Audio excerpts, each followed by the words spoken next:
سر سایه تاسو خپله وویل یعنې د سر هغه سوري لرې کول د سر بلا لرې کول په اصطلاح د عام کې موږ تاسو ورته وایو شرعي نوم یې صدقة الفطر ده د روژې مبارکې میاشتې هغه صدقه ورکړه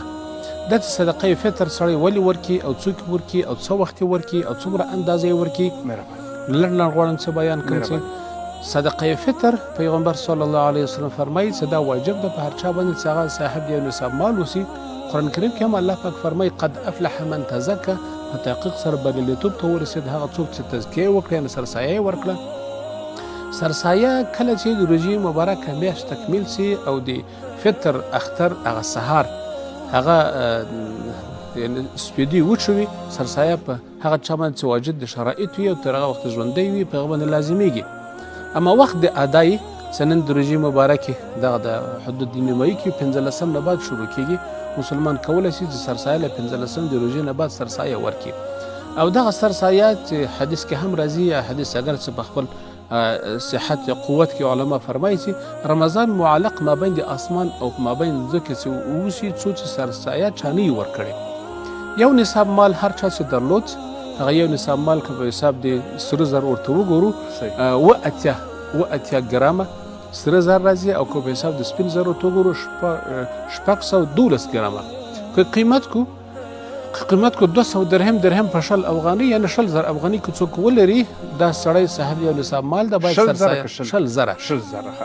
دی باید سرسایه ورکاندي سرسایه دې هم له ځانه ورکړي هم د خپل صغیر اولادونو نه ورکړي هم که څوک غلامان لري هغو د هم ورکړي کبیر اولادونه هغوی کولی شي خپله سرسایه خپله ورکړي دا چې سرسایه یو څوک ورکړي څومره اندازه باید سرسایه ورکړي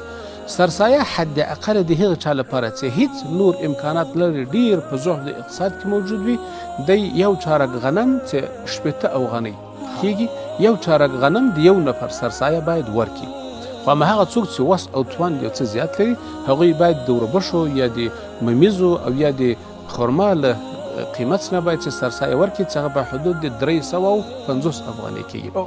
مولوي صاحب زیاتره وخت که یو څوک په روژې مبارکه میاشت کې یا د یاد وځي یا په دې باندې ونه توانېږي چې سرسایه ورکړي بل وخت کې بیا ورکولی شي خامخا یې ورکولی شي خو هغه ثواب او هغه فضیلت چې باید د په روژې مبارکه میاشت کې ترلاسه کړی وای لکه متل بیان کوي وایي شوله سړېږي خو خوند یې خرابېږي هغه ثواب دی بیا لاسته نشي راوړی خو غاړه ادا کیږي زیاتره کسان هڅه کوي چې د مسجد امام ته ورکړي پرته امام هم ورکولی شي بل چا ته سرسایه وکړه نو خود امامان هم سرسایه ورکوي خو صرف خبره په دې کې ده چې د امام د مسجد د څوک چې سرسایه ورکوي که هغه مستحق ثواب په هغې کې لا زیات څه ده که هغه مستحق نه وي نور مستحقینو ته سرسایه ورکړي که څوک وغواړي چې سرسایه او یا زکات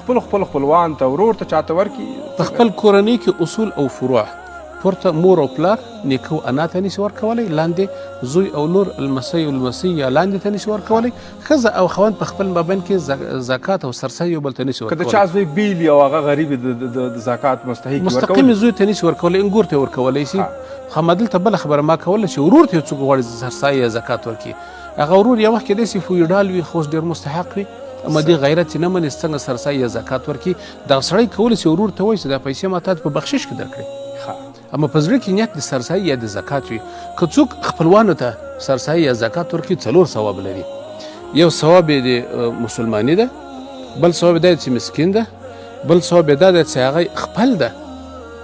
هغه خپل هم ده او بل دا چې صله رحم ورباندې راځي نو کوشش دی کې ثواب دی کې 3 ثواب دي مخکې تاسو امام د مسجد یاد کړئ امام د مسجد کې بیا کېدای شي 4 ثواب وي په خپل کې 3 ثواب دي امام د مسجد کې 4 ثواب دي ځکه چې هغه محصور فی سبیل الله دي او تل هغه د دین په خدمت کې روان دي خپل کورنۍ کې کوشش زیات خلک وکړي چې صله رحم دی وکړي خپلوانو ته سرسایه یا زکات ورکړي خو هم په دې زکات کې کوشش وکړي چې منت په یو چا باندې نه اچي مولوي صاحب که چا روژه نه نیولي که څوک مریض ناروغ وي آیا هغه باید سرسایه ورکړي سرسایه شرط تر دې پورې نه چې خامخا چا به روژه نیولي یا به نه یې نیولي د سر صدقه ده د سر صدقه اوس ګوره ماشوم باندې هم سرسایه شته